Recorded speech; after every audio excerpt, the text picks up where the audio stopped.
ভারতের একটা বিরোধী পার্টি হচ্ছে কংগ্রেস, কিন্তু যদি বলি কংগ্রেস একটা দেশদ্রোহী পার্টি তবে কেমন লাগবে?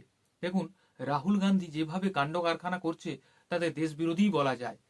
পার্লামেন্টে বাজেট পেশ হয়েছে, বাজেট পেশ হওয়ার পর অধিবেশন চলছে, আর সেই অধিবেশনে রাহুল গান্ধী ভাষণ দিতে ওঠে 2020 সালের গালোয়ান সীমান্তে যে সংঘর্ষ হয় সেটা তুলে ধরে, এবং সেখানে বলতে থাকে যে ভারত সরকার জাতীয় সুরক্ষা নাকি ঠিকঠাক হচ্ছে না, সেনাদের উপর আঙ্গুল তুলছে।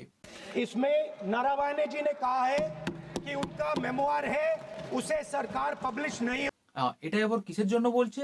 এর ভিত্তি দেখাচ্ছে তার হাতে একটা ম্যাগাজিন, বলছে এটা একটা বৈধ ম্যাগাজিন, আর সেটা নিয়েই এই প্রচার করতে থাকে। কিছুদিন আগে এরকম সংবিধান নাড়িয়ে নাড়িয়ে বলছিল সংবিধান লঙ্ঘন হচ্ছে।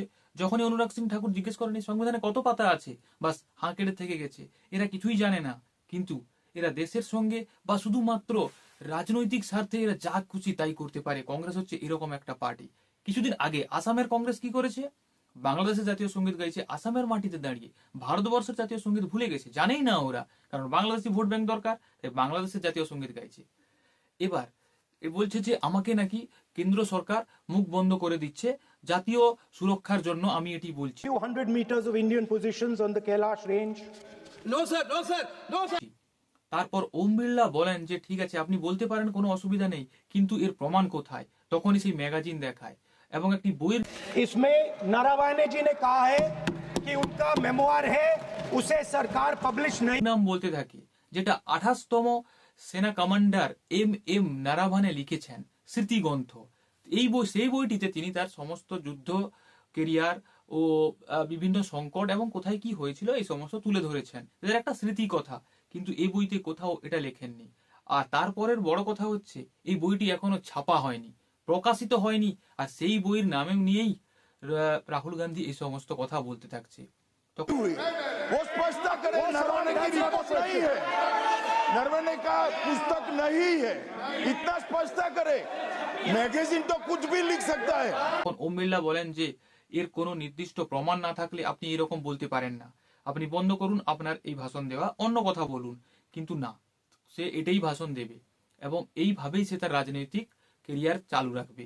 এর ফলস্বরূপ অধিবেশনে কি হয়, বাকি কেন্দ্রীয় মন্ত্রীরা বিরোধিতা করতে থাকে এবং একটি ভুলভাল তথ্য প্রচার করতে থাকে রাহুল গান্ধী।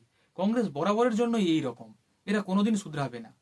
প্রিয়াঙ্কা গান্ধী বলে যে হ্যাঁ, কেন্দ্র সরকার নাকি তাদের মুখ বন্ধ করে দিচ্ছে এই কথা বলার জন্য, এটা জাতীয় সুরক্ষা। জাতীয় সুরক্ষা নিয়ে এতই ভাবছিল কংগ্রেস থাকাকালীন অনেক কিছু হয়ে গেছে, তার কোনো খবর নেয়নি আজ অব্দি, আর আজ তারা জাতীয় সুরক্ষা নিয়ে ভাবছে। যারা গাজায় কিছু হলে এখানে হাঁ হাঁ করে, তারা আজ দেশের জাতীয় সুরক্ষা নিয়ে ভাবছে। এই কংগ্রেস পেহেলগাম হামলার সময় কিন্তু কিছু বলেনি, কিন্তু আজকে জাতীয় সুরক্ষার কথা মনে পড়েছে এতদিন পর, কারণ দেখছে যে চারিদিকে আর কিছু নেই, তখন এইভাবেই চলুক আর কি। সেই প্রিয়াঙ্কা গান্ধী বলছে মুখ বন্ধ করে দিচ্ছে, সেই প্রিয়াঙ্কা গান্ধীর ব্যাগে প্যালেস্তাইন লেখা ছিল, এদের প্যালেস্তাইন প্রেম জেগে উঠেছে, সেটা নিয়ে এরা পার্লামেন্টে প্রবেশ করেছিল। তারপর আজ বলছে জাতীয় সুরক্ষা নিয়ে নাকি তারা ভাবছে। তাহলে ভাবুন এই রাহুল গান্ধী কতটা অপদার্থ একজন নেতা, বিরোধী নেতা।